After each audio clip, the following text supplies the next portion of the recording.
हैं कि पहलगाम आतंकी हमले के बाद भारत ने पाकिस्तान के साथ 1960 में की गई जो सिंधु जल संधि है उसको तत्काल प्रभाव से दोस्तों स्थगित निलंबित कर दिया है। देखेंगे कि निलंबन शब्द अस्थायी निष्क्रियता या स्थगन की स्थिति को दर्शाता है, हालांकि अंतर्राष्ट्रीय संधि कानून के तहत कानूनी रूप से मान्यता प्राप्त अवधारणा नहीं है। ये देखिए यहाँ पे ना तो सिंधु जल संधि और न ही Vienna convention on the law of treaties 1969 इसकी मैं बात करूंगा।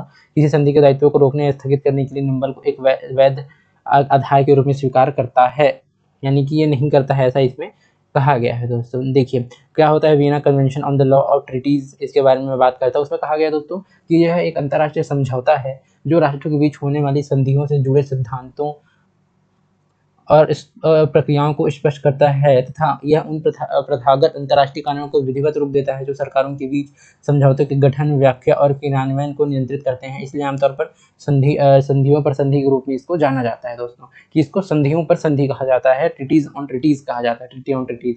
इसमें समझौतों का गठन, व्याख्या, क्रियान्वयन उसको नियंत्रित करता है और विभिन्न प्रकार की जो प्रक्रियाएं हैं उसको स्पष्ट करने का कार्य करता है। दोस्तों देखिए इंडस वाटर ट्रीटी में एक तरफा निलंबन की अनुमति देने वाला कोई प्रावधान नहीं है, ये आप ध्यान में रखिएगा। इंडस वाटर ट्रीटी के अनुच्छेद 12(4) में कहा गया है कि यह संधि तब तक प्रभावी बनी रहेगी जब तक इसे किसी विधिवत अनुमोदित नई संधि के माध्यम से औपचारिक रूप से समाप्त नहीं कर दिया जाता। दोस्तों अब हम सिंधु जल संधि के बारे में बात करेंगे। दोस्तों यह 1960 में भारत और पाकिस्तान के मध्य हस्ताक्षर किए गए थे, जिसमें विश्व बैंक ने मध्यस्थता की थी।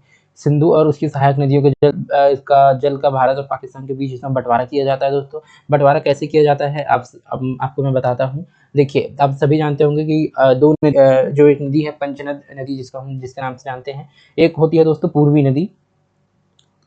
नदी और एक होती है दोस्तों पश्चिमी नदी। पूर्वी नदी में हम जानते हैं कि इसमें रावी, व्यास और सतलज आता है, और इसमें आता है दोस्तों सिंधु और जो झेलम हो गया, झेलम और उसके बाद जो चिनाब है वो आता है दोस्तों। लेकिन जो पूर्वी नदियां हैं यानी रावी, व्यास और सतलज, भारत इन नदियों का जल बिना किसी रोक टोक के उपयोग कर सकता है। लेकिन जो पश्चिमी नदियां हैं यानी सिंधु, झेलम, चिनाब, इन नदियों का जल पाकिस्तान को आवंटित किया गया है। हालांकि भारत को विशिष्ट गैर उपयोग यानी कि नौवहन, बाढ़ सुरक्षा, बांध नियंत्रण, घरेलू उपयोग, कृषि उपयोग, जल विद्युत उत्पादन से संबंधित गतिविधियों की इजाजत मिली हुई है, लेकिन वो पूर्वी नदियों में यानी रावी, व्यास, सतलज में बिना किसी रोक टोक के पानी उपयोग कर सकता है। देखिए संधि के अनुच्छेद 3(1) के अनुसार भारत पर यह दायित्व है कि वह पश्चिमी नदियों के जल के प्रवाह को पाकिस्तान में बहने देने के लिए बाध्य है। देखिए दोस्तों उसके बाद आता है डेटा का आदान प्रदान। संधि के तहत जल प्रवाह और उपयोग के संबंध में दोनों पक्षों के बीच नियमित रूप से जानकारी का आदान प्रदान किया जाता है, यानी कि जो आदान प्रदान है दोस्तों डेटा के